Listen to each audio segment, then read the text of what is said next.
Hey, everyone. Welcome back to our podcast called A Holy Podcast, where we look at whatever the topic was from the previous Sunday in this series on Holy. So today I am joined by Michael, Mackie, and Stacy. All three of them are incredible parts of our staff and on our teaching team. And so we're just going to jump right in, guys. This past Sunday, the topic was the idea of contentment.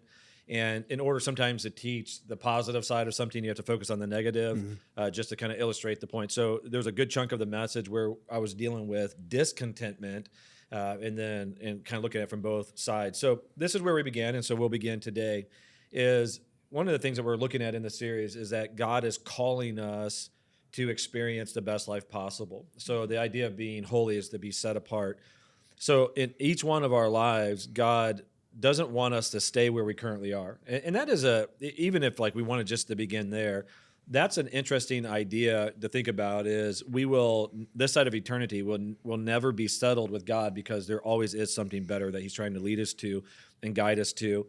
But in order for that to happen, we have to trust in God's direction and timing because we have that in our minds. God's leading us somewhere. But one of the things that I try to in my communication style, and I think this is one of the things that like all of you guys do well too, and one of the things people celebrate with our church is we as best we're able, we try to be very real and not just try to get up on stage and like sugarcoat things and say like, God's going to call you to this. It's going to be super easy. And if you follow this, like it's everything smooth. I think one of the things we do well is we acknowledge like, no, there's some legit tension in this process. So, okay, all that said, one of the things I said, and it's something that I frequently communicate, is as God calls us, we have to trust in his direction and timing. But man, God's ways are confusing and at times very frustrating. Yeah. Is that your guys' reality too? Oh yeah, definitely. Yeah. Okay. So let's just pause and talk about that. Why is God's direction confusing when we use that term? It's not confusing to God, right? God has a clear plan and stuff, but why is it confusing to us? I think it's so anti what's so human to us. And even this topic we're talking about today, contentment, like as I was thinking like through and, reading these notes, it's very much like anti what society teaches it's anti what culture teaches and really what we're brought up in as humans, like I think, there's a want for more and we're taught that from a very early age and, more is better, more is going to get you this and that. And then that's the same with like when God gives us direction, that's like so anti what we've like, is just around us and we're steeped in the world. I think it's really difficult to, I'm going to go this opposite direction now. For sure. Yeah, super good. For me, Stacey and I are actually talking about this like very principle this morning about where you feel like you have big vision, you want to accomplish big things and you just don't see the route or you have to be paced by things that are outside of your control. There's actually an example I shared with Stacey that I think for me epitomizes where the confusing and at times even frustrating part of it comes in. I told her one of the most anxious moments in my life is when we go on staff retreat together. And it's this moment. We walk in and everyone's unloading groceries and getting stuff ready. And I'm just not the most spatially aware person. And I always just sit there like, oh no, someone's already doing that. Should I? It's almost this like crippling where I want someone to be like, Michael, go do this. I'm like, yes, I have a project. I can go do it. And that to me, I feel a lot of safety in my life when I have a very clear go this way, do this thing. So when I feel like I'm in a position where I feel like I have a goal or a burden that God put in my heart or something to accomplish, and the route to get there is not the way I would do it, not how I would organically want to, or even in a season of not exactly sure how to accomplish it yet. That's where it becomes confusing and at times frustrating. It's like, I want to do what God called me to do, but I have such a safety and a peace in knowing the game plan. Like if you write it out for me, or if I can come up with it myself, and the amount of times I'm sure all of us can attest that you might come up with that game plan. You might look at it and say, this is the right way. Right. And there's just a monkey wrench, whether it be God has a different way to do it, whether it be somebody, there's an outside source that would say, no, we're not going to do it that way. And it just becomes really complicated. And that's where you have to have faith, but it doesn't make it any less confusing or at times frustrating. Right. I think sometimes too, especially for me, it's just even his whole timing and all of that thing, of that too, like we know he's calling you to something or he's giving you a promise of something, but he also tells you to wait. And I think like that for me is where it is like that confusion of like, but you've promised you're going to do this. So why aren't you just doing it right now?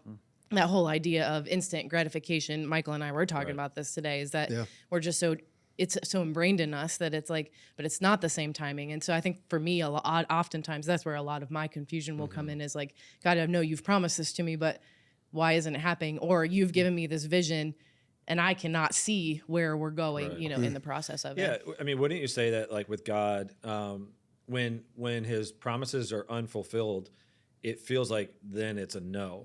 So Yeah. like even though He has said yes to you, until He fulfills it, it still feels like a no. Right. And Right. it is that part that is frustrating because I live in that tension too. Of there are times that God has spoken things to me or to us, and it happens quickly, and you're like, oh man, that's awesome. Like That's the you way it feel should that be. momentum. Yeah, it Yeah. should be that Right. boom, boom. Right. And then there are other times where like I am still waiting on God, and I'm not gonna lie, it causes my faith to waver. Not faith in God, like I'm not falling away from God, but like my faith in that promise. Did I Yeah. hear Him correctly? Right. Like, was I Right. wrong? Am I doing something wrong?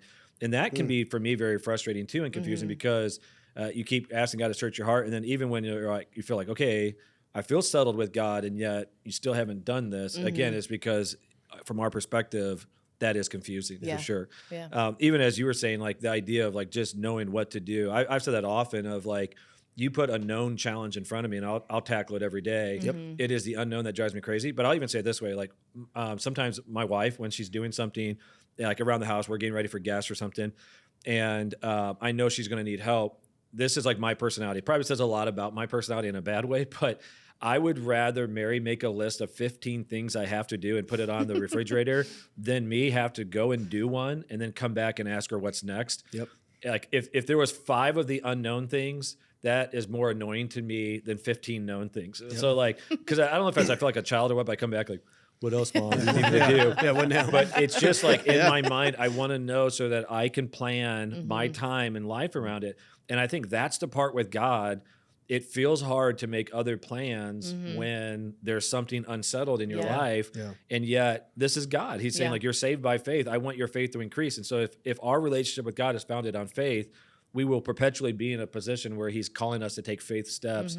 And that is not the easiest path, is it? No. No. No, No, and not at all. even to that, like like a similar example, it'll be a similar thing. We have something to do. We're hosting people at our house, or we're gonna go on a trip, and we want to make sure everything's all cleaned up before we go. You come home to a clean house, and I'll ask Gina, hey, what can I do? Can you give me a list? And her default response, because it's the way her brain works, and she's like relentlessly kind, thankfully, like, well, just look around, like, what do you see? Like, jump in, help out.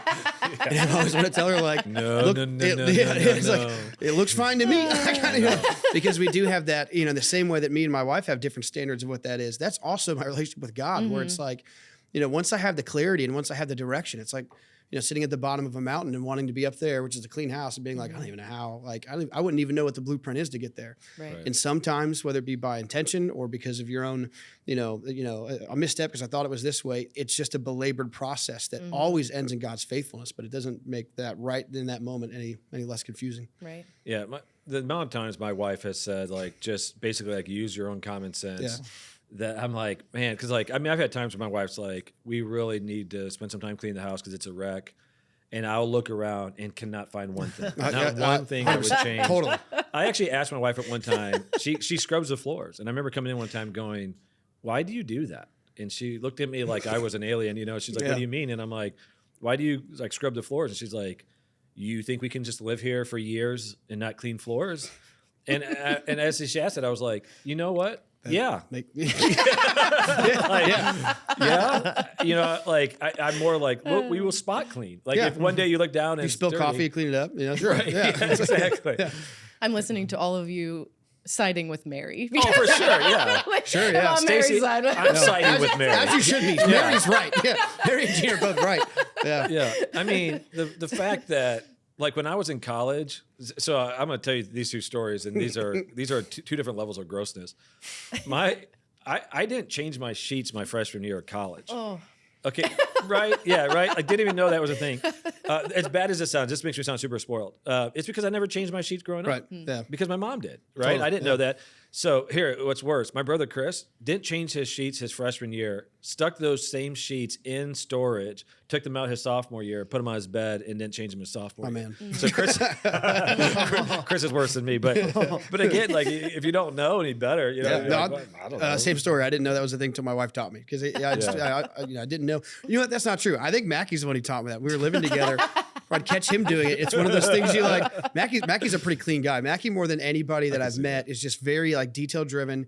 And there's another thing he taught me too of like, We lived in a house with like 8 people. So you have very little space. But when you look at Mackey's space, like his end table and his bed, it was always immaculate. And it's like he had a level of ownership of like, that's Sure, all yeah. I have. It's like I have this space, and the way that he stewarded over is that was like we're eventually start taking notes of like change your sheets. Like, all right, like go or just because it, you know, Good job. but you don't know until you know, It's just Now, are you systematic even with that kind of stuff in your life? A little bit. Don't Yeah, lie. yeah. Yeah.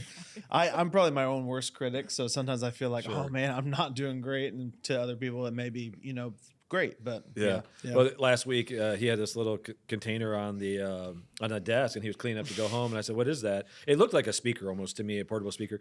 And he goes, He almost kind of laughed. But he goes, "It's a case for my cords." And I said, "Can I see?" He said, "Yeah." I opened it, and it's like you had a spot for your AirPods and cords. If you look at mine, I have a pocket in my bag that I open, and I'm basically just like cramming cords and wires down, and then like the zipper where like you're like pinching it together. That's like mine, and his are wrapped and organized. Nail it. Yeah, exactly. All right, so with this relationship with God He's not intentionally trying to frustrate us, but He's trying to grow our faith. So there's this perpetual condition that we have to trust Him. We're taking these steps. But one of the things that we hyper-focused on Sunday was being set apart by God. This idea of holiness means that He's calling us to be content, to be satisfied and whole in Him.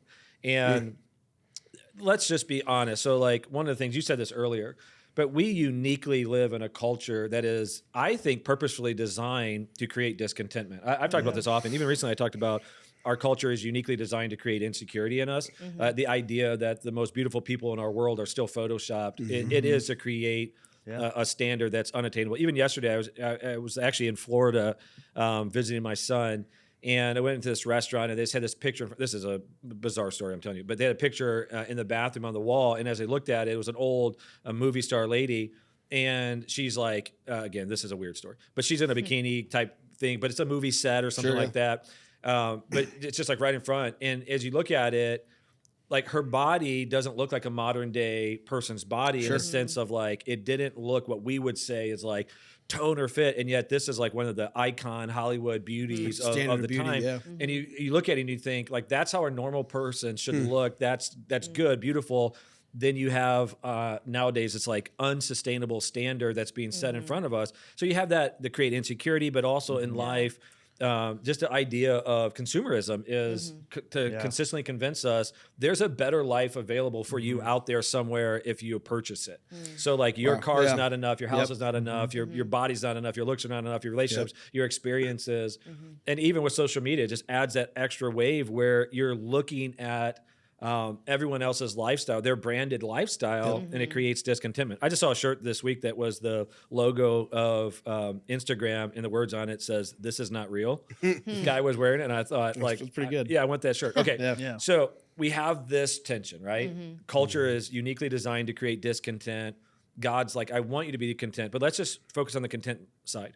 Why is it so important to God for us to be content in Him? It is something that you see Paul talk about often. We looked at multiple scriptures on Sunday. Godliness with contentment is great gain. I mean, this idea. But why is that? Because one of the things I said on Sunday is being content means trusting in God. But what is it about it that God wants us to be satisfied in Him? I think because, I mean, it might sound like the easy answer, but it is the only way to be satisfied. I think every single one of us, as you were talking, I was just even thinking, like, as a teenager, all the teen girl magazines and stuff, it was like from a young age, we were taught, like, you're not good enough, but then when you look at anything in scripture, God's like, no, you are, because I created you, I designed you. And so even now, as you're talking about like Instagram, and I know like I can fall into that discontentment of like, well, my house doesn't look like that, or my family, we pay off things, or whatever it is, like we know what God's calling us to, and I can feel that insecurity. But it's like the second I go to God, God's like, no, keep coming back to me, because I really am the only way that you're going to be satisfied. I can keep buying new vehicles, I can keep buying new things, I can keep working out hard so that I can have this perfect body image or whatever. And God's like, but what happens when you arrive there? You're just going to want whatever's next after that. And so it is, you have to keep going back to Him, because of what He says, He is the only place that we can find that true contentment. Yeah. No, that's super good, Stacey. And I'd say, Michael, what you said earlier is really accurate, is that God's standards are different than ours. And I think for this specifically too, his standards are different, where his standards are eternal and ours are very temporary. Sure. Like Yeah. everything we want, even the nicest, finest things that, society again is uniquely telling us we need this thing. We want more. We want the nicest thing, right? And my brain, even I would say that like when I look for something, I look for the nicest of the nice, and it's wired to a fault that way. But even that thing is so temporary, and that's not God's standard. That's not what God has for you. And I think it's hard for a lot of us to believe that it's hard to believe that we can receive joy through being content with God. We are so promised that joy comes in other routes, but it's not. It's not what God's standard is. Yeah. Yeah, I think as well, like this principle that we can find that contentment in God is honestly, at the end of the day, his deep generosity towards us to even have that be an option. Like I think about Paul writing, like you look in Philippians chapter 4, which like the joke is like 4:13 is like for sports teams, like we can win this game, The reality is like Paul's in jail and he's saying I know what it is to be content. Yeah. I feel like that's such a generous act from God to be like, no, you might find yourself wrongly in prison. You could find yourself at the devastating end of a medical diagnosis. Life is going to leave you in the dark, discontent, frustrated, sad, confused. And how generous of an act of him to be like, whoa, but you can still, in spite of everything, in spite of Paul being in jail right now, you can be content. Like here's your access to it. Yeah. I just think it's another testament to, we could look at that almost like God's punishing us of, he's making us live this life where there's like, we're just forced to be discontent. We live in a society where they're constantly making us feel insecure. If in God's perspective could be like, no, that's the result of free will, and that's creating the world and the sin that you guys live in. But look at my face. Like I have this access for your contentment. And it's like, it's just more care and generosity from him. Right. Yeah, for sure. I mean, one of the things that we looked at on Sunday is even one of the scriptures that says, you brought nothing into this world and you'll take nothing with you. It really does put in perspective then all of the things in our culture, because you're talking about the only way we can be satisfied is in God. You do look at it, and all the things our culture is offering us, none of it stays with us. Right. First of all, almost nothing lasts. Yeah. That's another thing too. Yeah. It's like, how many things have you at one point brought you incredible joy that a few years later you had to throw away or sell or give away? Right. It breaks and stuff. Yeah. And yet with God, he's saying like he's leading us towards something eternal. And I think the biggest lie of our culture is trying to get us convinced that something temporary can give us eternal joy. That's really good. And that is, again, it's the lie of our culture. Okay, so God wants us to be content. He wants us to be in a place of trusting him, because the flip side of that is discontentment with God means distrusting God. Now, I want to highlight something, and I want to discuss. I didn't have time on Sunday to really go deeper into this, but I chose my words carefully on Sunday. But when I'm talking about discontentment, I'm specifically talking about discontentment with God. Because here's what I don't want to paint. The reality of our lives, this is, let me say it this way, and then let's talk about it. There are, in a relationship with God, there is going to consistently be areas where God is pointing out areas that need to change, right? So like if you have a sensitive heart toward God, in that moment, you'll be discontent even with yourself, because you're saying like, okay, this is an area that needs to grow. And I know, like I'll give a personal example. I need to grow in patience. I'm realizing that more and more in my life, I can get impatient. And so I'm discontent with my impatience. Does that make sense? Yeah. So like discontentment in and of itself is not bad always, but it can be manipulated. But so when we're talking about discontentment with God, so here's my question as you guys, and let's just see if what our thoughts could be on this. What is the difference between being discontent with something in your life and being discontent with God specifically? Yeah. To me, there's a really strong correlation between discontentment leading to change in the same way that like the words guilt and shame. I'm not, I don't have exact definitions for this. This is more anecdotal to like how I functionally use these terms. But in my own life, I've always used guilt as a necessary and important delivery system to lead you to something better. If I do something wrong, if I hurt somebody, you should feel guilty. Like that's not, you hear from many people, Christian circles, I've probably even said it myself, like, God doesn't want you to feel guilty. And the reality is like, man, if you're hurting somebody, if you're hurting yourself, like you should feel this, because you're made in the image of God, it should feel unsettled. You're betraying the very DNA of God inside of you, that he made you in his image, and you're doing an action that's going to be pulling you farther from that. That should leave you not content. It should make you feel guilty. Yeah. Now that guilt hopefully would just lead you to repentance and to say, God, like, forgive me of this. Anything past that moment then becomes shame, where it's like, okay, this is not useful. Right. Like you have reconciled this sin. You have made amends to where God would have called you to. You have, done what God would have asked us to do in that moment. And now what you're feeling is not functional guilt anymore to lead you to better. It's just shame. That to me feels like this discontentment. We're like, no, if I'm doing the wrong thing, if I'm doing something that would be hurtful to myself or others, I want to feel unsettled. I want to feel discontent. But I never want it to transcend to where I view God as this inconsistent character who's not. And that to me is the biggest difference there as well, is that God is unchanging. He's eternal. Value systems never change. To have discontentment with that is a mistake. Like I want to be discontent when it comes to my surrounding circumstances, if they're going to lead me to something better, if they're going to lead me deeper into an intimate relationship with God, I'm hungry for those things. It's not fun, but I still want it. Or the moment you let that transcend into, you know what, God, I'm actually mad at you because you allowed it to happen to begin with. That to me where it goes over into this, like, or again, having shame become this. Now it's just, there's no function to that anymore. It's not bringing me towards holiness. It's not bringing me deeper into a relationship with the Lord or intimacy with him. Yeah. What do you guys think? I just keep thinking of, even as Michael was talking, just about that whole idea of like, I can be discontent with the sin in my life. And I think that that's a good thing. Yeah. You know, like I don't want to be content with the sin in my life. I want to be discontent with it because I want to change that. Right. But I can still be content in God's grace. I can still be content in who God is in that moment, and knowing like he's going to help me change those sins, change those different things in my life, and find even more contentment in him when I can overcome those things. And I think there even has to be followed with an action step. Like I want my discontentment to lead to action. So you should be discontent with the state of the world. If you look at the world around you, it's like, look at all this brokenness. Like that should lead me to go help be a solution to all this brokenness. Like I want to love people better. I want to minister to people. I want to evangelize. I want to get as many people in the kingdom of heaven as possible.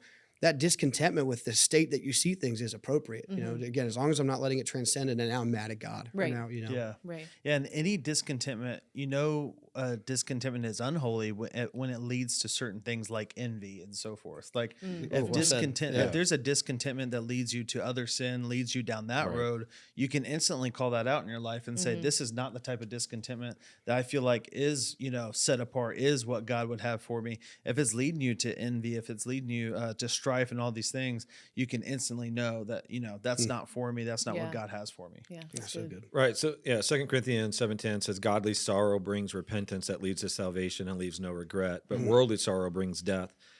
There really should be that element of like what you were saying. You use the term guilt. I would oftentimes, so you even said in the beginning, this is just your semantics, like how your phraseology.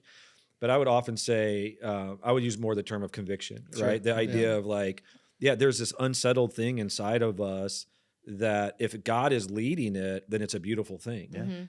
Because you do think about it, even at different times throughout Scripture, there was something that God stirs in people. Yeah. Like I think of Nehemiah, where he hears the report. He's the cupbearer to the king, and in Persia, he hears the report of Jerusalem being destroyed, and it troubled him. He was discontent, and so he went to prayer. And God stirred that inside of him.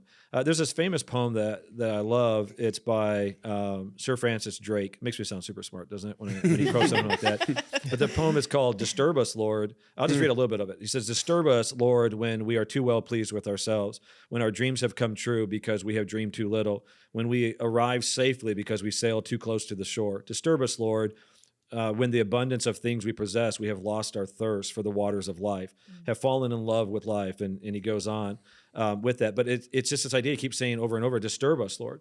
What he's talking about is that godly disturbance, that godly discontent that God uses, I think, to shape our lives and to direct our lives. But I think we're all on the same page when we say what we have to be careful about is that the discontent in our lives doesn't cause us to blame God and be frustrated with God. Right.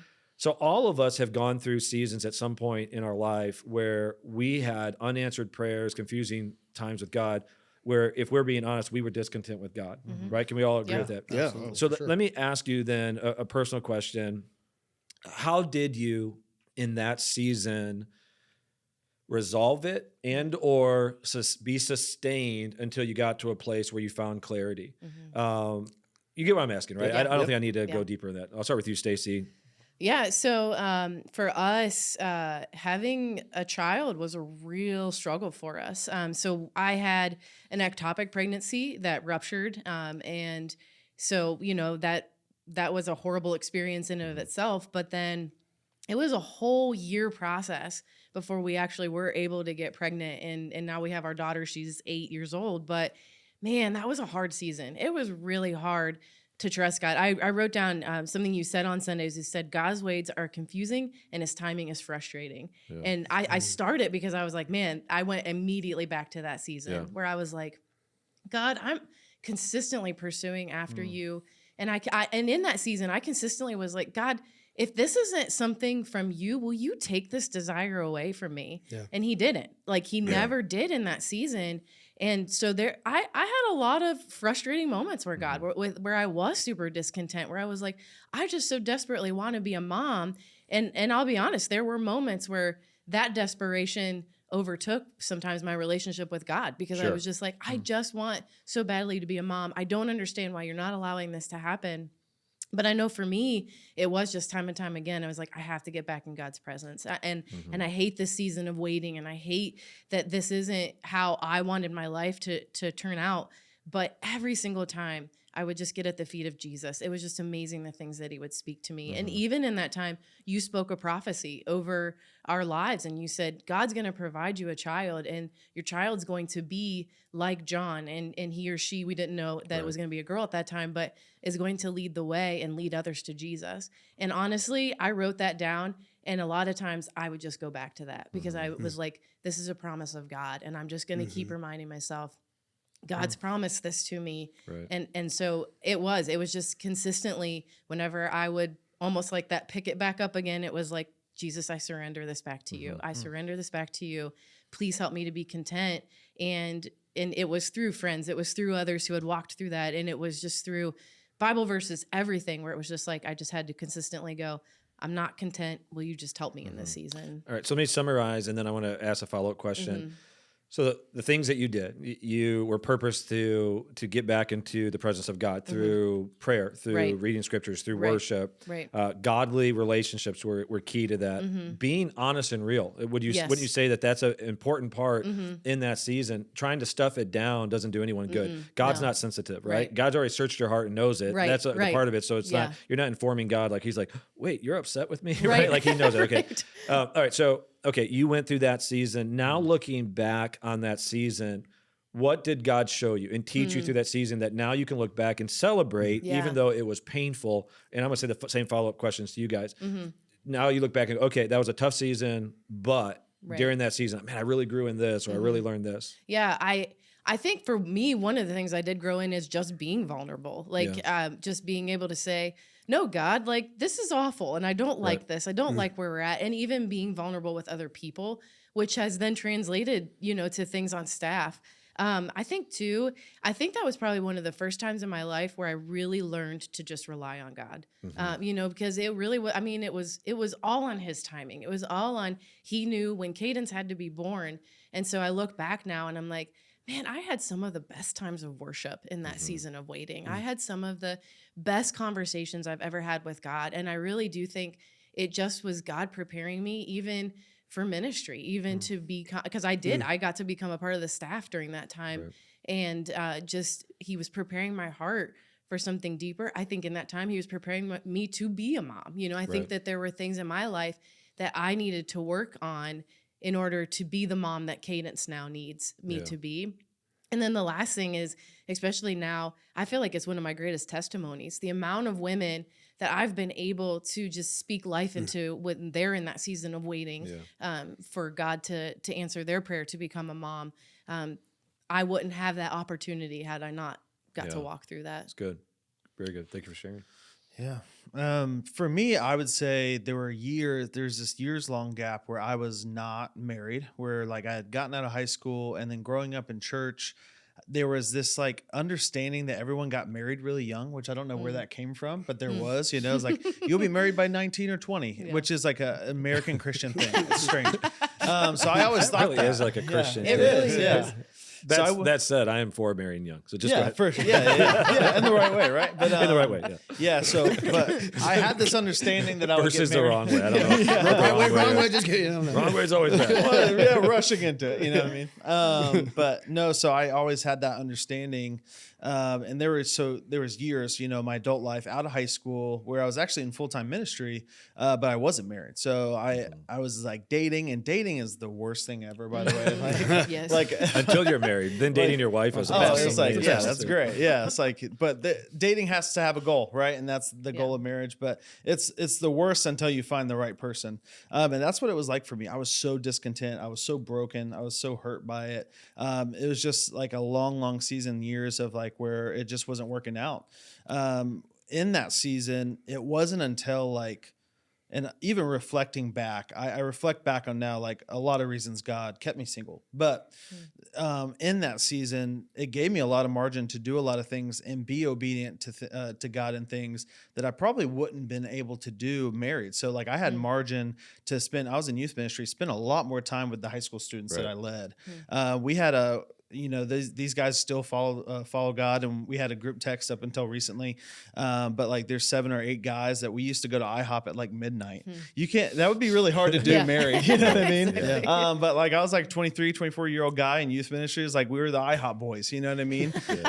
So there's those things, but also it's just like I was able to have that margin, and it wasn't until I felt like I was fully content with myself and my singleness and in ministry until I felt like God brought my wife into my life. I really do believe that. I don't want to hyper spiritualize it. I even met my wife after one of the bigger seasons of obedience in ministry and in my spiritual walk. So I would say, what I learned from that is to trust. Like that was a huge season of building faith for me. And it's so funny too, when you're in it, you don't realize it, but I know plenty of people that are older and got married older than I did. And I'm here just like, woe was me, like this like worldly sorrow, this sorrow that's, just there was no reason for it. And it's just so cool what God was able to do. He built my faith through that season. So, True. You met your wife first day you were here at the Tree.Church. Yeah, right? first Sunday. You're here. welcome. Yeah. Yes, sir. Yes, sir. I recruited you here. Yep. God answered the desires of your heart. Yep. Yeah. How old are you now? I'm just curious. 31. 31. You guys heard Nate Bargatze, his comedy where he's like, when you're in your 20s, because you're talking about like in youth ministry, he's like, when you're in your 20s, people go like, do you want to do this? And you're like, yes. You don't even know what it is. He talked about that. He goes, in the 30s, you're like, how late are we going to be out? Exactly. In your 40s, you're annoyed that they even asked you. Yeah. Of course, the answer's yeah. It may have been that same joke, but he was talking about hanging out with people who are like, he's like 40, 41. He's like hanging out with guys who are 39, 38, anyone younger than him. The second someone who's 42 rolls in, like, hey, you guys want to hang out? It's like, get it, buzz off, old man. Even that old guy's trying to talk to us kids. Like, what's going on? He's like, yeah, let's just hang out. You want to go sit down? That's real. For me, I went through, even as you guys were talking, I was trying to think through my own life of different filters of different moments where I felt that. And I think a bigger one for me, where I felt the impact more directly, wasn't just my discontentment with God. It was also with Christians, with his people. It was in 2020 where just the world was in. No joke. The world was in a little bit of turmoil. I don't know if you guys have read about it. And to quote one of my favorite teachers, and people are the worst. And people are the worst. And you put them in a tough situation, and we're gonna learn all about it, right? But I remember just being so upset in that season. I looked around, I'd see things that, whether it be from the church that were frustrating, whether it be just through anybody. It could be people who weren't in the church. I just found myself so irritable. And then that was a direct translation of also how I felt about God at that time. I remember how chaotic everything felt, and just feeling distant from God and feeling like, where are you in this? Like, where are your hands in this? And feeling that like not the kind of contentment like Stacy talked about that leads me closer to God of, I'm so discontent with the world. I'm running to the arms of God. I felt myself like, I'm so discontent with the world. Now I'm also mad at you too. And I remember in that season, I had a specific song. I think it's Hosanna by Hillsong. You probably know better than I do, but there's like a bridge in it that says, break my heart for what breaks yours, everything I am for your kingdom's cause. Show me how to love like you have loved me. So the first part, I feel like I had down. Break my heart for what breaks yours, because I was mad. I was like, I am heartbroken. Like, Yeah, and you do have a high justice bent. Like I do. A very high justice bent. Yeah. So I felt like I had that part down. Like, I understand the justice of God. Like, and that's the other example came out. I had to decompress a lot of that through counseling last week, of like just a lot of cause and effect of that, the way that I have traditionally viewed myself. But as a result, I had such a low view of humanity at that point, and also from God. I'm like, you made this mess. And I was so discontent. I'm like, where are your hands in it? And so I had the first part down. break my heart for what breaks yours. But that last part, show me how to love like you have loved me. I was not responding with grace. Yeah. I was not responding from a place of like looking at that looking at the heartbreak and looking at the confusion and being like, man, that breaks my heart and I want that heartbreak, to lead me to care for people deeper and better and to love them more in the way that God loves me. I mean, Chuck was talking about it, but like, it was just so challenging. And then that's where it finally hit me of like the only way out and the only way through it to keep my mental health intact is going to be to not villainize everybody, God's people, God himself. It's going to be to love them in the best way that I can, the way that God has loved me over and over and over again. The volume of times that all of us, it's like, it's like, oh God, I messed up again. And yet he still relentlessly loves us and pursues us and cares for us. And it just felt like, oh, my entire economy is broken here. Like I'm not letting this discontentment lead me to something holy, lead me to something better, lead me to deeper ministry. And as a pastor, I'm like, I was a pastor. I'm ashamed to say that. That should have led me to wanting to pastor people better. But that was a process for me. In hindsight, the best thing that I learned is to constantly look at the spiritual fruit of how I feel. Because of that justice bent, I can easily kind of get up on a high horse and say, but this is right. And put my flag in it and be like, so I'm mad. Like, okay, I could be right. But am I kind? Am I gentle? Am I caring? Am I long suffering? Like, what am I here? And that's been the biggest asset to me from that place where God just like has convicted my heart to constantly have these, to just run by my feelings by spiritual fruit. Is this discontentment? Is the frustration leading me to be patient, to be gentle, to be kind? Still being frustrated. You can be frustrated and be all those things. You can be kind and be frustrated and discontent. But just to have, is there any value to what I'm doing? Is it leading me to action? Is it leading me to love people the way that God loves me? And if the answer is no, I want to check it and I want to do the work that I have to do and try to get closer to that. It's just, rinse, cycle, repeat. You just do it over and over again. Yeah. Don't take this as a backhanded compliment because I mean it as a 100% compliment. I even noticed during COVID incredible growth in you. And I'd already respect you. So this is the honest truth. You describe a younger version of you that I've never actually met. Sure. So you'll describe this version of like almost rebellious, like pick a fight, like argumentative. I've actually not seen that side of you. So I think it's probably more of like your ongoing reality, but it's not really reality, if that makes sense. Sure, yeah. But during COVID, like there were so many times where you did stuff and handled it so well that I was shocked because I was like, I probably would have lit that person up, like because they were so wrong. Like the people would post stuff. And people that were respectful, that's easy. Someone's respectful, it's easy to have a conversation. It was the crazy, disrespectful, dismissive things. And I just saw you like really embrace during that time a maturity to meet people in, like there were times I would read your responses and think, I don't know if Michael's at home fired up because he's so calm on this. And I would think like I could picture you like flipping a table and then setting it down and going, but Jesus loves you, like you're real kind in that. But I just remember like respecting that so much. And that's what came out, our other podcast, I could be wrong, came about from that of us going, we want to love people well, but we have to create a venue. So I really respected that. Yeah. Well, and really, it really is a school of hard knocks thing where I experienced the other end too many times in my life, as being younger and letting that bent towards justice lead me to rage. Like that's not a spiritual fruit. Like that's not, not the last time I checked, not on the list. It's like, but boy, would you be excited if it was. Yeah. Oh yeah. Oh, poof, yeah. I have the gift of rage. Red meat to Texans. I'm in. Put me in. Like, I'm anointed in that category. Let's let it rip. Yeah. But for me, it just took like years of having missteps and hurting people and hurting relationships. And it's wild how much damage you could do while still technically being right. And that was like the most jarring thing of like what the words I'm saying are technically right, but you make a fool of yourself enough times and you hurt people's feelings that you were not intending to. Yeah. And it's also not malice. No part of me ever, I can say that honestly, was ever trying to be hurt. Maybe if someone was really rude, I'd want to kind of poke at them. Yeah. But it's just more an intolerance and impatience. And and just you do that enough and you hurt enough people.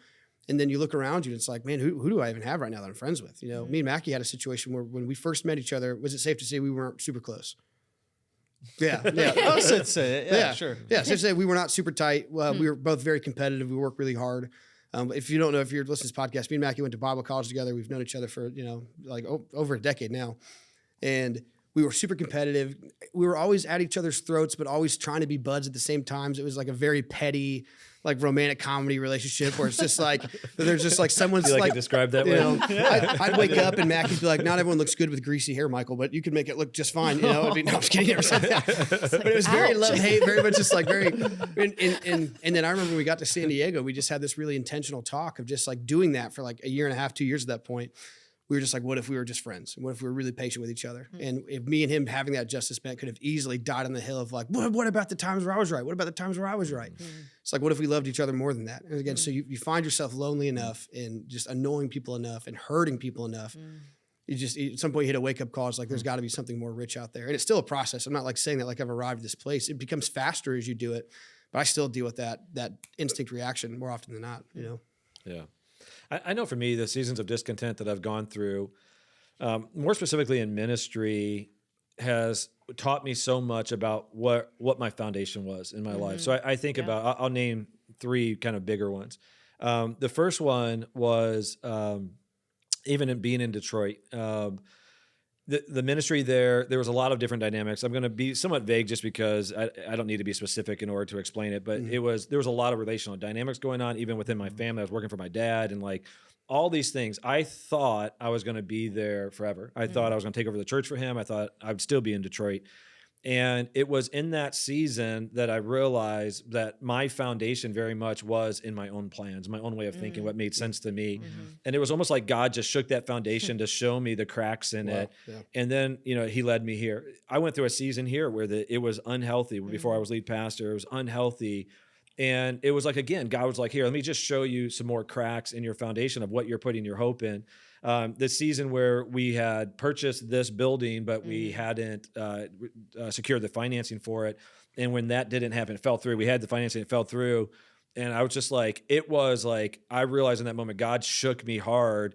And I realized, man, I was putting all my identity and hope in my own plans, my own way of like what I could do to make happen.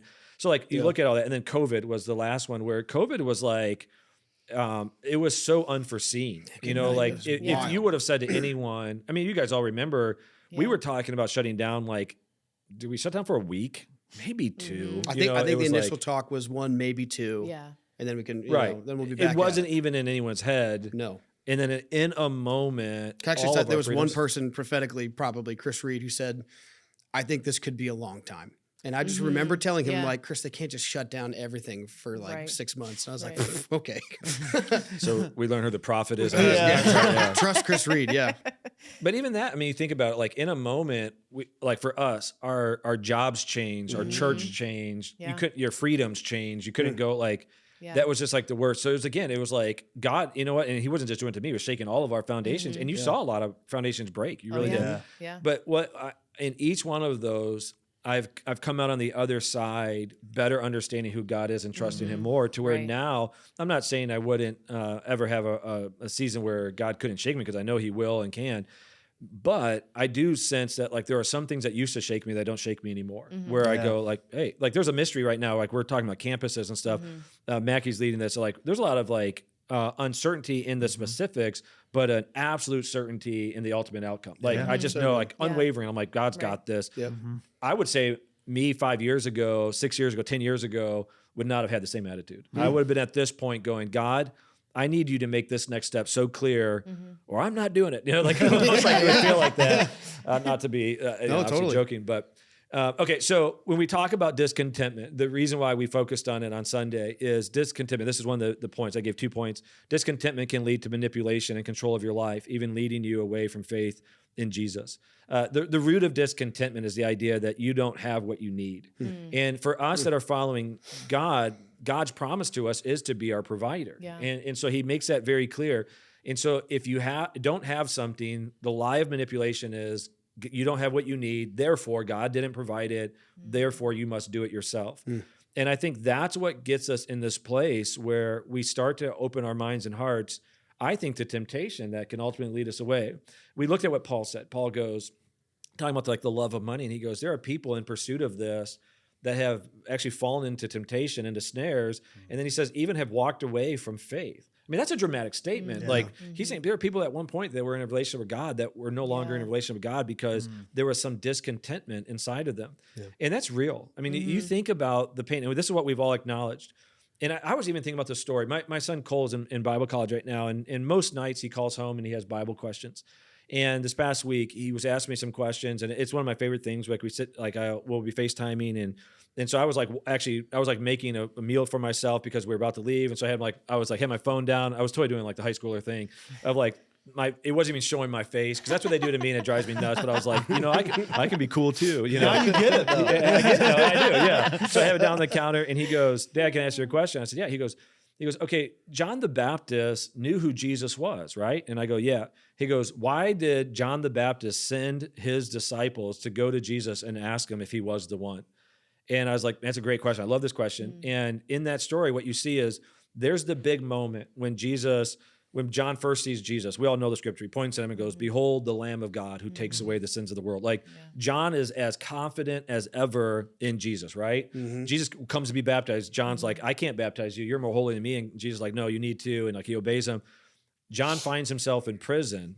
And then all of a sudden he's wondering, is Jesus really God? Wow, Because life all of a sudden wasn't what he thought it would be. He was discontent.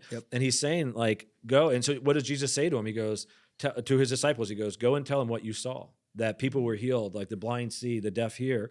But Jesus doesn't tell them that the captives were set free. Like he says, go and tell them, yes, that I am God. But we think about that is the power of discontentment, that it becomes this manipulated emotion inside of us that opens the door for the temptations. I've seen it. I mean, you just talked about it in your own personal life, but like I've seen, I think the two major ones is when people are discontent relationally, you'll see them compromise oftentimes. I'm not saying you did that, but I'm saying like people will compromise their standards. Right. Yeah. I think people, when they're discontent financially, they'll start to pursue things. But just talk for a moment about what is, and just encouraging people, maybe you have a personal story. What is some of the dangers of that discontentment and how it opens your heart to be deceived, to believe lies? Yeah, I mean, so discontentment, it'll cause you to cross boundaries that you wouldn't have crossed before, like when you were content. You know what I mean? So the easy one, I think the easy example is finances, is like, man, I really want that thing. And it's been it's being told to me that I need this thing. I need it to bring me more joy, to make my life better. And I'm willing to cross this boundary of, well, I don't need that much money in my savings, right? Or I can push this bill back, right? Or my wife or husband doesn't have to know I spent this money. It'll cause you to cross boundaries that you wouldn't have before. And really lower those standards, like you said, and lower really your inhibitions to say, well, there's some boundaries I have here, but now this discontentment has caused me to kind of hop over that boundary. That's good. Yeah. I think for me, I think about people in ministry, especially young people in ministry, that a lot of people, when they get into it, can romanticize at times. We've seen this working in a church often where young people come in and I want to be in full-time ministry. And the image they have of full-time ministry is a really cool hip pastor wearing cool sneakers and dressed really well, communicating really dynamically, and almost like an off-brand version of a celebrity. Like they look at like the health, they look at whether it be financial success, they look at, job security, people admiring you. All those things are very attractive, and then oftentimes people will have that, not oftentimes, but enough. You'll see people who have that vision in their mind and will make compromises trying to get there too quickly when that shouldn't have even been the goal to begin with. Right. So, you'll see people jump job to job in ministry, and it's almost like, there's another thing Stacey and I were talking about this morning. You're at the bottom of a mountain, you look at the top of it, and this idea of success and career fulfillment, and you'll take 2 steps and you're not there. So like, I'm out, and you'll leave. You'll go get a new job in ministry, and you'll go try something else, and then that won't be successful either. So you'll leave because you're not being patient in that process. You have this false version of what success in ministry even looks like, where the reality is if you can stick exactly where your feet are and minister to people and love people, that's where you see God open up doors. I heard a teacher once communicate like that. She was dealing with people all the time. We were like, why isn't God like, I want to go speak at conferences. I feel like I have this burden in my heart, and I feel like these doors aren't opening. And she made the comparison of like a photograph in a dark room of developing a photo. She's like, if any light leaks into that process, it ruins the photo, like overexposes it. And she's like, the amount of times she saw that in young ministers that like too ambitious, wanted too much, jumped out of that dark room too quick and destroyed their character because they got into a platform they weren't ready for to handle emotionally, they weren't ready to handle. I think about that, even about myself. Like if I would have had success as a worship leader too early on, it probably would have made me, rather than humble, arrogant of like, yeah, it's because I can do this. Right. That toxic mentality can lead to endless mistakes. That mentality of like, yes, I can do this within my own strength, where there's a patience and to be able to trust, like, I'm in a process right now. Yeah. I'm not going to rush this. I'm not going to jump into something that potentially God doesn't have for me. I'm not going to force open doors. I'm going to stay right where I am and steward it to the very best of my abilities, and then walk through the next thing that God opens up, whatever it might look like, and be obedient and do the same exact thing, like aggressive stewardship of what's right in front of you. Yeah. Okay. I love what you're saying right now. Okay. let's talk about that for a little bit deeper. Okay, so discontentment can lead us to taking shortcuts, and the shortcut to what we think will fulfill us actually oftentimes doesn't even lead there, right? It Right. leads away from the actual place that God has for us. And it can Okay, destroy you in the process. right. Okay, so we've seen it. Like you've given the example. We've seen young people in ministry that want the stage too soon, and they never get it because they take a shortcut. Okay, let's go to the other side. The person who goes, okay, I'm feeling that. I'm feeling that tension of I know what I desire. Maybe even I know what God's calling me to, but man, that process is going slower. What can they do in order to stay faithful in the process? Yeah. Because you can even speak specifically if it's someone that is in worship, someone you guys can talk about great. in teaching or whatever it might be. Because I do think people go like, man, I don't know how to wrestle with this God-given calling in my life, and yet his timing, and we talked about it, is so confusing and so frustrating. Yeah. How can I stay content in this season where it's not being answered in the timing that seems so obvious to me? Because here's one thing that, like, you talk about this a lot with your testimony. You were confident in your abilities when you were younger. This is actually kind of an interesting dynamic. You would even say, these are your words, you would say you were cocky or arrogant when you were younger. Sure, yeah. Now I would say you've gone to the other extreme in the sense of like everyone around you is going, Michael, do you realize how talented you are? And you're like, stop it. You know, but okay, so how in that process, how does someone stay faithful to the timing, to the calling when it's just not your rhythm? Yeah, I'll just talk about worship for a second because it's really easy. I heard, so it's kind of twofold, where you can there's the healthy version and you can go too far to where you're crippled and you don't move. Right. But the healthy version is I heard Carrie Job. This is when I was in high school. I don't know if I saw it on YouTube or what, but she gave a lecture saying that she had never taken a step through a door that God hadn't opened first. Because she's at that time was dramatically successful. She had just wrote or made famous. She didn't write it, but a song called Revelation Song, which was probably the biggest worship song in the world for like 2 years. That song was huge. It was played everywhere. Jenny Riddle wrote it, who's not married to Jeremy Riddle. I thought that for a long time. Different lady. I don't know anything about Jenny Riddle, but she wrote Revelation Songs. Not related, in case you're wondering. Not related to Jeremy. Totally different. But she wrote this, or she made famous this beautiful song, Revelation Song, was probably the biggest worship leader in the world there for a second. And she was like, everybody wanted her on every album. She was already at Gateway, but then she's featuring on everybody's records. And so with that, I've even realized that at my job here. I don't have a very big famous job, but you still get people who desire I'd love to be on a stage and lead worship. I'd love to. So you get people who ask questions, how do you do it? And her answer was just like, I just let God open doors. Like anytime I felt myself trying to push my way through one, I just said no. It's like, I just decided not to do it. It's like I was patient and God opened up doors and then I walked right through with like, no. Yeah. So I think that's a really healthy perspective of when you're in a season, and you feel like maybe there's a prophetic word spoken over your life. Like I'm going to lead worship for people and I'm going to be on a stage and I'm going to write songs that impact people. And you have this burden on your heart and you're not there. Just don't force open a door. Don't climb through a window. Yeah, just really good. Stay, keep your feet planted where you are and and don't also be discontent and constantly anxious about when is that door open. Like be at every morning, look at what do you have for me today and do it. And do it the best you can and steward it to the best of your ability. See, I love that part of it, the stewarding side of because I think this is what we've seen is that people who are too forward looking oftentimes don't steward well what they have in front of them. And so they're not going to be given more. Even as a leader, but even from God's perspective, I'm not giving, if you're doing your job mediocre, I'm not giving you more responsibility. 100%. And so steward it well, be faithful in what you're doing. And that's when God gives the increase and God leads 100%. You to the next season. Every time in my life that I've tried to be present. My mom always said, be where your feet are. Be where your feet are. So if you're doing, I have to think about it with my kids all the time. If I'm with my kids, put my phone down. Be present right now. Yeah. If I'm at work, do my job. If I'm at home, do my job there. Be where my feet are. Be present. Steward it to the very best of my ability. And in my experience, God does open up doors. Might not be the door that I'd hoped for or wanted or desired, but more importantly, it's the door that He has for me. And I have yet to experience a season of my life. I'm only 30, but where God has not honored that stewardship into Him. It's like an old expression, like God rewards those who do, which can be really toxic. But if you really think about it appropriately and but if you're doing it, if you're stewarding, and if you're doing the things that God asked you to do, that usually gets bigger, or at least it changes or adjusts to where to where you get to do it in a different capacity or get to bless people with it, even if it just means explaining it to somebody else. More opportunity always comes when you steward well. So that would be for the person who wants so bad to kick open that door. Just stop, be where you are, trust that if it's God's desire, and if you're stewarding your life well and you're in his presence, you'll know.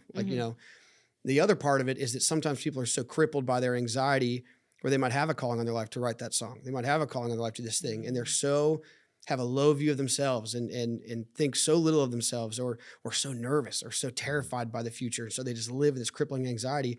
Oftentimes have the same effect. You're not being present right now because you're so worried about the future. I'm worried about that next season. I'm worried about this. And I'm so afraid of it that you're not even existing right now to any capacity how God designed you to do. Right. If you're in that season where you feel like God has burdened your heart and you're crippled by it, it's the same amount of faithfulness that it takes to stay present as it does to take a step. Have that conversation. Yeah. Go ask that person. Like I had one with Matthew where I told him this exact story that I heard from Carrie Job, where I told him this years ago. It was like 2 years after I started working here. They wanted to teach in youth group someday. I told him, I haven't taught a lot. I've done it a couple times. It's an interest that I have. I love the Bible study part of it. And I was like, I feel like this isn't normally my thing. I normally wait till you ask, but I feel like God has like put this in my heart just to ask you about it. And Matt was like, yep, I've thought that too. Let's do it. But it took me like 2 months of like being crippled with anxiety about what if he even says yes? Like, what if he says no? How embarrassing. But what if he says yes and I have to go get in front of people and teach? It was really terrifying for me. But it takes the same amount of faithfulness to stay put and to steward it as to steward it well by actually walking through that door and trusting that the Holy Spirit's guiding you. And the only way to discern which one is which is to be really tight with the Lord, listen to his voice, listen to the leaders that he has in your life that are speaking life over you, be really sensitive to it, and then to have a crazy amount of faithfulness in either camp. Yeah, that's really good. All right, so both of you, I'm going to similar questions. So Stacy, you've talked about this. This past year, you received a word from God that it was going to be a year of stepping out in faith. Yeah. So in that sense, God created a discontent, if you want to use that, of just saying like, all right, you've been settled. It's time to go deeper. Talk about that. So a person that is listening that's going, you know what? I'm trying to be content, but I feel like there's something stirring inside of me. Yeah. What did that feel like initially to know you're hearing God's voice? What was the process you went through to start taking some action steps, as Michael was saying, to say, okay, I feel like God is birthing this in me. Yeah, talk to me. Yeah, so I just really felt like God was like, this is a year where I'm really going to stretch and I'm really going to grow you. And I have a tendency to be an anxious person as well. You guys know me well.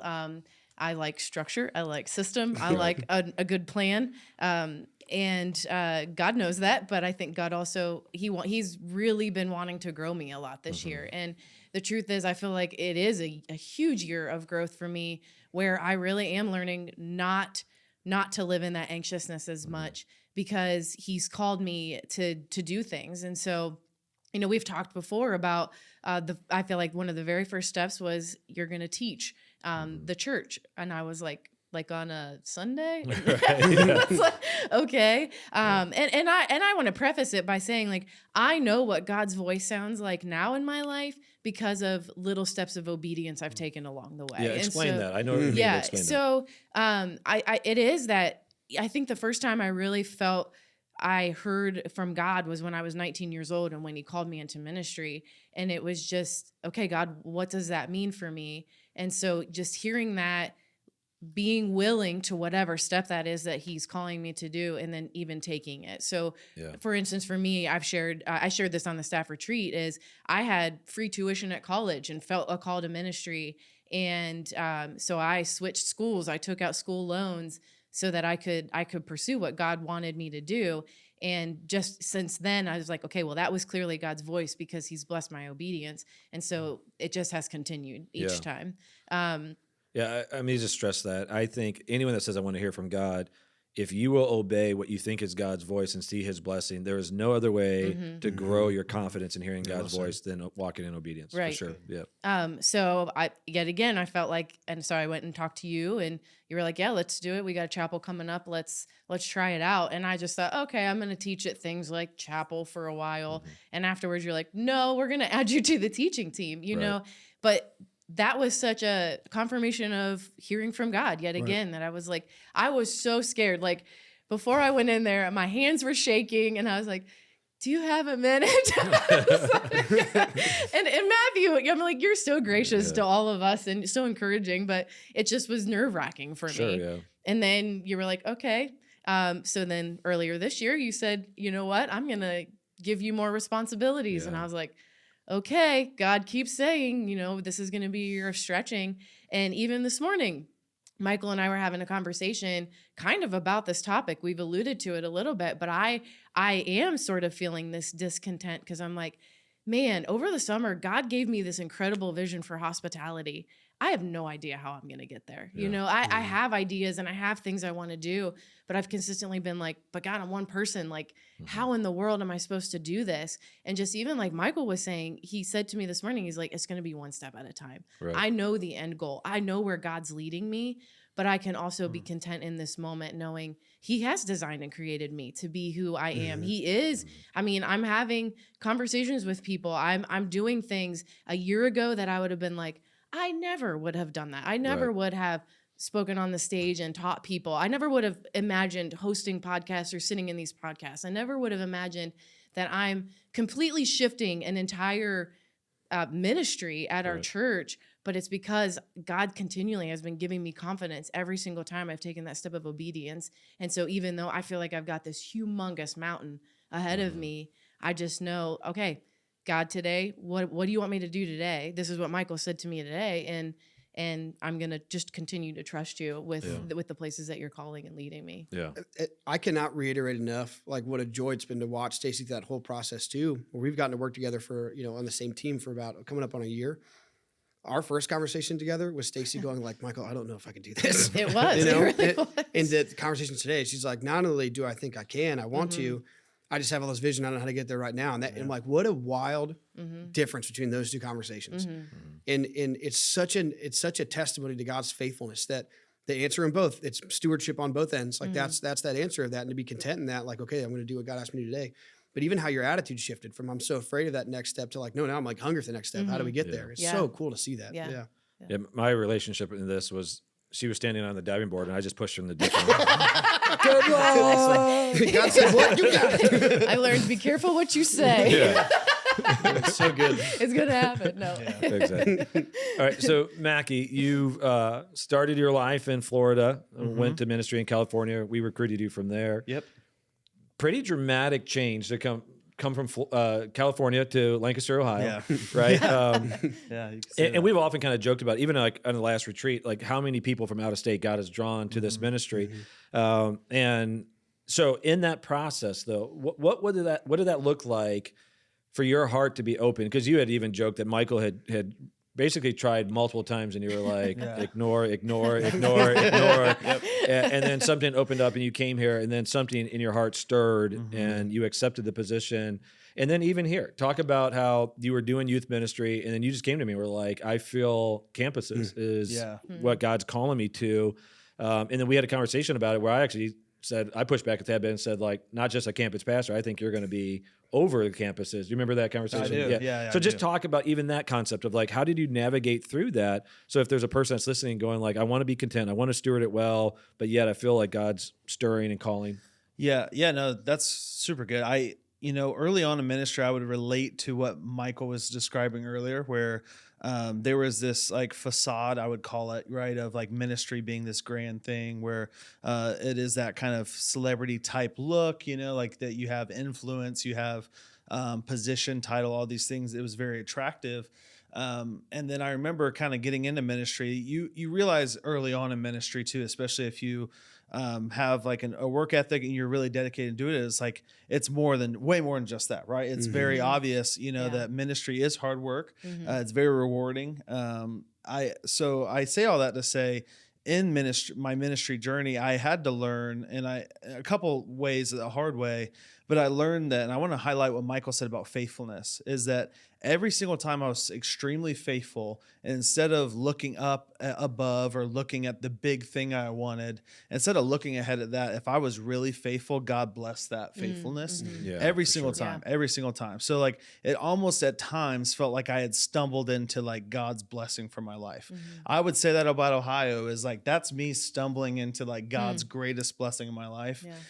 People in San Diego, like to the day, my last Sunday, were making fun of the decision decision I made. Like to the last Sunday, families were like, "Where's Ohio?" You know, like, I've heard of it. You know, someone called it a flyover state. I didn't know what that meant until I heard someone call it that. The last Sunday I was in San Diego. Like you just fly over it? Is that you would just never fly stop. over in a plane? It's very, very rude. It's rude. It is Not rude. rude. Well, that's pretty cool. Yeah, I didn't even know what that meant. So I would And say then week 1, he met his wife, and he was like, "What's up?" yeah, just post it. It's like, look Did you guys have a Kayla in San Diego? I don't think so. Didn't think so, But yeah, so every single time that God blessed me like that, it was because I was faithful in those small things. So I'd say that with, any ministry thing I've been successful at, it wasn't because I was like hoping for this big thing. Is because I was really faithful in the small, even at times felt begrudgingly thing, type thing. I remember there's a pastor actually in San Diego. I was at a summit, like a youth leader summit, and he was teaching and he was like being very direct because it was all like youth leaders, youth pastors.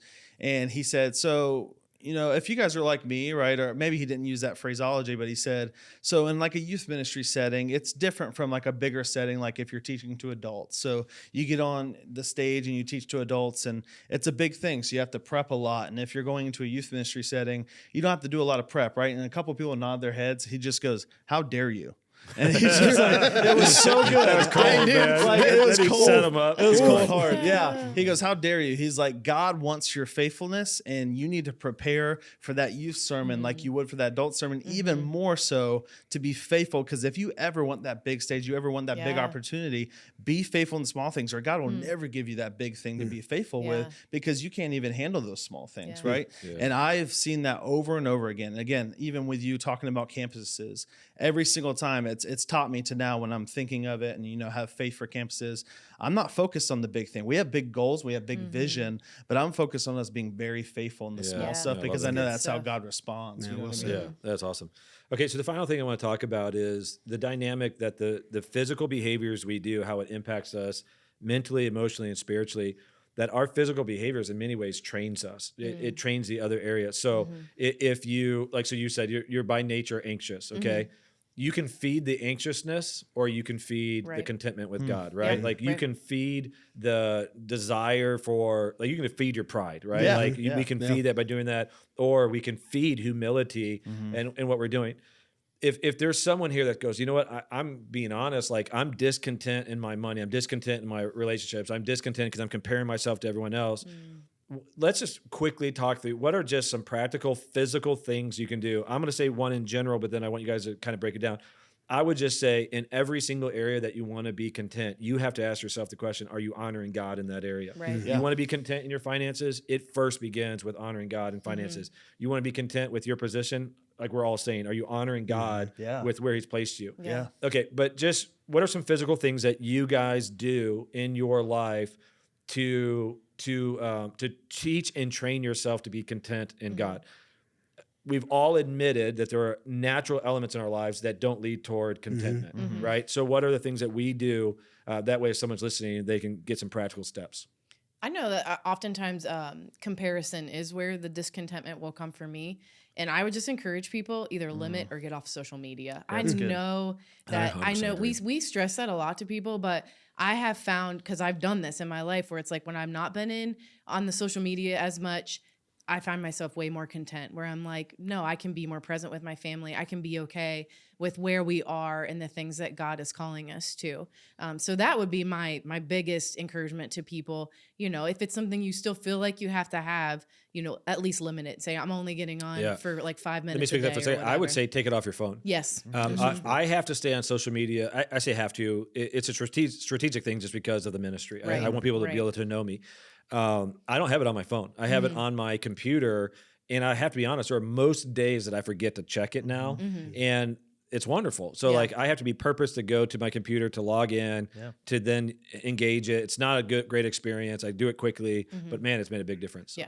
So that's my biggest one. And I think just even like you said, like I can give an example. A couple of years ago, we were not being faithful in our finances at all. And got to that place of a good discontentment where it was like, we've got to be better. And so it is like really seeking out God and being like, what areas am I not being faithful to you? What areas am I not content in you because I think that I need to go buy all of these things or, just keep racking up the credit card debt or whatever. And then just be faithful in that step of obedience. And just like we were saying, if you feel like God's calling you in this moment, pay off your debt or start tithing, whatever it is, just take that step of obedience and just be amazed at what God's able to do with that.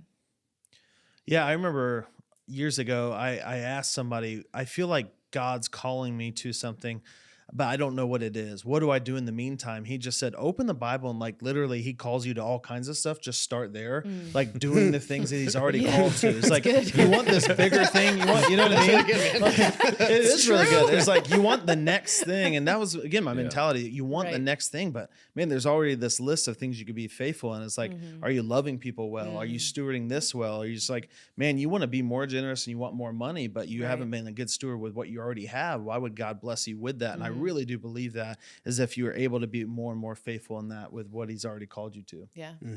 Yeah, for me, I've already kind of hinted at this, but I'm in a season right now. I'm trying to just be way better at being present in my life. So where I find myself discontent is usually when I'm operating out of the design that God has for me. I'm constantly future driven, thinking about things coming up. And when I do that, when I'm not focusing on what's in front of me, it's still what's in front of me, what's too far out in front of me, I lose sight of all of the beautiful things I'm missing right now. And with that comes anxiety, fear of the future. Or even if it doesn't make me anxious, if I'm excited about the things in the future, it makes me bored and discontent with what's happening today. So for me, I'm trying to live in this place to fight all of those things by whether it be in my money, where it's like, oh, I'd love to make more money so I can do this. Whether it be, a career, whether it be with, a project at my house. I genuinely like my house. Like I really enjoy it. I love thinking about cool things I can do to it. Then want to put up a deck or, whatever. I'm so future focused. I can just do this or I can just do this. And then oftentimes I find myself in that process just not being present where I am. I'm filled with discontentment, frustration that I'm not where I want to be. I get too lost in the weeds of how do I make this financially work and how do I do this? And in the meantime, I've got these 3 kids around me that I'm not focusing on. I have my wife who is my best friend. And I love her more than anything in the whole world. And I'm not focusing on her. Where the better thing is like, do you want to go on a date? Or like to look at my kids and be like, yep, all right, I'm very tired, but I'm getting down on the ground and you guys are going to beat me up for a half hour. Like that's, they're at that toddler age. So that's their love language. Who's wrestling around. I'm trying to be way more disciplined in my life on a daily basis to where I am. Even if I'm in a conversation with somebody, I have a really bad habit of I'll be talking to somebody and looking for an out of a conversation. It's very rare that I find myself in a talk where I want to continue it. Sometimes it's because I'm anxious or running out of things to say. Sometimes because I have a lot of times I have other things to do. It's not the case for everybody, but like a lot of people it is. I'm so task oriented. I want to go do this. I want to go do this. But just to ask like 5 more questions that I'm comfortable with sometimes. And just, you know what I mean? To tell me more about that and to ask like a really meaningful question to get them. And just to. I'm going to reverse engineer this our next conversation. I'm going to count 5 questions back and know that was the moment that Michael lost interest. That's what he. I shouldn't have said. No, I would never. I'm going to have like next to me just a tally sheet. And I'm just going to be like, and that's 5. I leave. That's 5. He's out. Okay. I'm like immediate. Yeah. You come in. I have 5 questions. Here Well, what's even really selfish part of me is like, I have things that organically fill me up. We talked about this recently. Right. Like I have a friendship tank that's really full. I've got meaningful friendships. And those friendships, none of that is belaboring, there's wisdom in that. Like, okay, if I have too many really close friends, I'm a bad friend to everybody. So I've got this group of people, most of the people that I work with that are like, I can be honest with, I can be vulnerable with, I can pour time and energy into. I just lose patience for people outside of that circle. And it's horrifying. I'm not proud to say that. You know what I mean? It's like our little job is ministry of people where I'll feel it, where I'll know, where I just know someone will come to talk and be like, okay, this person asked a lot of questions. I've got this much time and I want to speed through it. But just to make myself be in that moment and to just be there, just be a person for that person and to be present right here. And here's the cool part. That would be worth doing even if it didn't lead to anything cool, because that's like what we're called to do. But usually God does show me cool stuff in that where I'll learn something new that there's no way I would have learned that or thought about that way. But like that with everything, with my kids, with my wife, with my friends, with people who I want to move through a conversation with, just to be more present in every single moment guards my heart from being grumpy that I'm not at tomorrow already. And I found more fulfillment in it, and I'm definitely not mastering it. This is like something I'm like really trying to force myself to do now. But me and Mackie were just talking today about, I'm hoping, if I continue to speak this truth over my heart and make myself in some of these practices in life. We were talking about it in a different situation, like through this counseling thing, but even that specifically, if I can do that enough to make it a discipline, I hope one day that's an organic reaction that I have. I want to like do that enough to where that's just how I talk to people. And that's like my default. But right now it's like, it's labor and it's a choice, but it's really fulfilling. And it guards my heart from all that discontentment and frustration. Yeah. That's all good. I'm going to kind of just steal from each one of you. But for me, this happened to me years ago where I sat down and I really wrote down and was specific about what has God called me to do. And so I'm called, I think it goes all the way back to when they asked me to be the lead pastor. I was like, how will this impact everything else in my life? So I'm called to be a Christian. I'm called to be Mary's husband. I'm called to be the father to my 4 kids, called to be lead pastor. And from that to disciple the staff well. But I made a list and then I defined for each one of them what success would look like. And I get lost in my life doing that well. And it helps me to be content because here's what I know. If I'm doing it really well in my family, in order to do it well, I have to manage my time well. I have to manage my finances well. And so it removes some of even the temptation to daydream about stuff. Like Mary and I, we're not daydreaming about a vacation home because I got kids in college. I got 3 more quickly on the way, right, to college. And so it just removes some of that. You know, like you just have a budget. Same thing with time. You guys know how busy we are. Like if I'm going to love Mary well and love my children well, I just can't say yes to a lot of other things. And so like I don't even open my heart for it. And then on top of all of those things, consistently spending quality time in the presence of God makes all the difference. This happens to me physically. If I'm, which I do regularly, if I exercise regularly, I can't eat a ton of junk food and fried food because it makes my body physically feel sick. Same thing happens to me spiritually. When I am in the presence of God consistently, which I make that a discipline in my life, other things become shocking to me. And I've talked about this even like the older I get and the more I'm in God's presence, TV shows at once I could tolerate, I can't anymore. Like my brother Daniel and I were just having a conversation this weekend, and he was just talking about this, not in a spiritual level, but just in life. He's like, there are movies I watch now that I watched as a kid that were so violent, and now I can't tolerate the violence. And I'm like, man, that's exactly where I'm at. Like the older I get, I just go like, man, these things like they seem gross to me now. But I think it is because it's just becoming more and more disciplined and focused in my life and in God's presence. So I would encourage everyone, make sure that you're doing what God has called you to do. Do it well. Stay focused on that.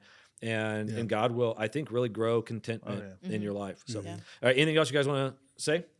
Great discussion. Love you guys' insight. If this was a blessing to you, we just pray that you will share it then with your family, friends, because this is why we do it. We want to get content out there to help you understand the truths that we're looking at on Sunday. We never want to just give you information. We want to help you know how to apply it to your life, because if you just have information, you just have knowledge, it's not until it's applied to your life that it becomes true wisdom, and that's what God has called us to. So again, hope this was a blessing, and for all of you, we hope to see you on Sunday. God bless.